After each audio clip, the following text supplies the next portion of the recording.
Well, hi again, everybody, and welcome to another episode of 100 Yards of Football. I'm Harper Lebel. Along with me, Brian LeBel. Our producer and engineer is Logan Landers. Vincent Turner is not able to be with us today, so Brian will be filling in. Today, Brian, we get to talk about another Michigan player. Gosh, there have been so many of them on defense. Will Johnson, a defensive back. This guy is everything that you would want. You've really got to take into consideration if you're looking at a guy that is probably as prepared to get to the next level and be that shutdown type corner, it's Will Johnson. Yeah, there's nothing about him from his, height and weight to his background to his production on the field that would make you think otherwise. I mean, the dude's just a stud. He all across the board. He was an anchor on one of the best defenses in the country. I don't know if you'd say the best defenses ever as far as Michigan last year, but he was a focal point of it. Yeah, you got to have a guy. If you can put pressure on the quarterback, that's awesome. And get the ball out early. Well, you got to have somebody that can cover the guys when they're down the field. And Will Johnson is certainly one of those. He stands at 6'2". He's 202 pounds. He's a local guy if you're from Michigan. He's from Detroit, so he didn't have to travel very far west to be able to go to the University of Michigan. He's a junior. He wears number 2, as you can see in the pictures here. Now, his stats from this past season, 14 tackles. He had 2 interceptions, 2 touchdowns. 2 interceptions, 2 touchdowns, pick sixes in both of those, just making sure we got that. He deflected 3 passes, knocked him down, and he missed a few games, Brian. He didn't get to play in the Ohio State game. Am I worried about the fact that he might be injury prone, or is that just something that, he got hurt and he would be back, but just wasn't able to play? And with the situation with the Michigan Wolverines going 8-5, the best thing for him was just to sit out and get better. Yeah, I think the big part of it was they're 8-5. They're not really. If they were competing, hey, we got a chance to go to the playoff, we got a chance to win the Big Ten. That's a different story. But I think at a certain point, he just kind of went to the coaching staff. Was like, hey, I'm not 100%. I could play. I'm not going to though, because I know, hey, I got to start doing a draft preparation. So I think they didn't miss not having him on the field, which again, they didn't have him on the field for the Ohio State game. A lot of guys missed that game. Don't know how they still pulled that one out. But Will is he's a guy that you could kind of tell early on in the year, the USC game in particular, he put the game away. I think it was week 1 against Fresno. He did the same thing. Both his interceptions were game changers, game clinchers. Turns the game around, ends up kind of putting it out of reach. He's a guy that it's just his football knowledge, you can kind of tell when he's lurking back there in the secondary it's second to none, because he knows where the ball is going, and a lot of times he's going to beat the ball to the receiver, and it's pretty fun to watch. The athleticism, the consistency that he has, his instincts, his ability to cover tall, short, fast, slower receivers. He was a first-team All-American a couple years ago. Obviously, he's going to have all kinds of accolades, but first-team All-Big Ten. He was a defensive MVP in the national championship game. He's played in big games, in playoff games, etc. He's got a ring. These are some of the things that they're saying about technical refinement, meaning that his ability to do things right from a foot standpoint, from a motion and a turning spot, and just being in the right position at the right time. He's as good as anybody.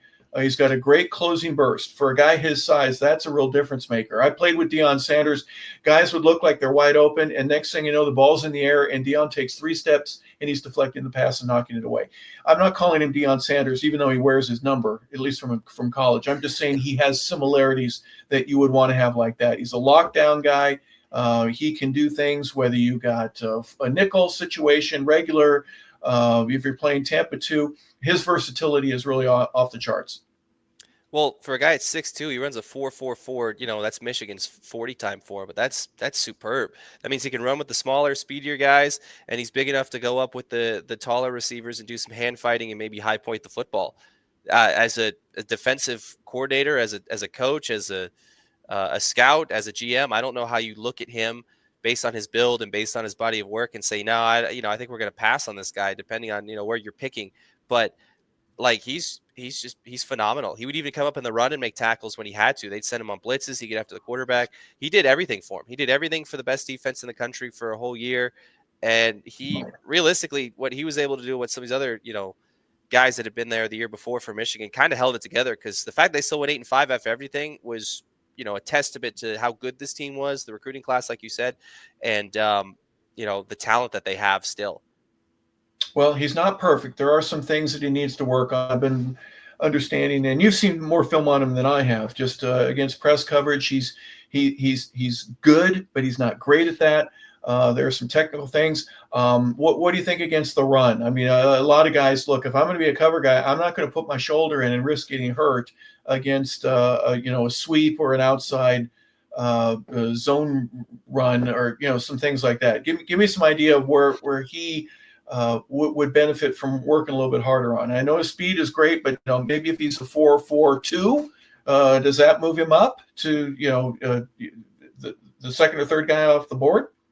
I think right now he is the second guy off the board. I think there's this guy Travis Hunter, who a lot of people like just a little bit better, but Yeah. playing in the Big Ten, when you're playing against teams like Indiana and Northwestern and Purdue and Ohio State, you have to play the run. They love to run the football, especially later on in the year when the weather gets cold and maybe it's raining, maybe it's snowing.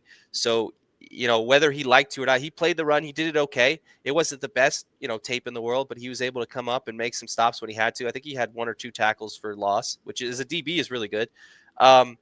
The press coverage, yes, I think you could tell when you watch him, he's way more comfortable playing off the football, because a lot of times he'll see that little quick screen and it's a flash. He's able to break on the football, and sometimes he's able to meet the guy at the line of scrimmage or for minimal gain, which is huge. Still being able to play off coverage and coming up and wrapping up and making a tackle, which his tackling is one of his best attributes. He does tackle pretty well. He does have pretty good hands.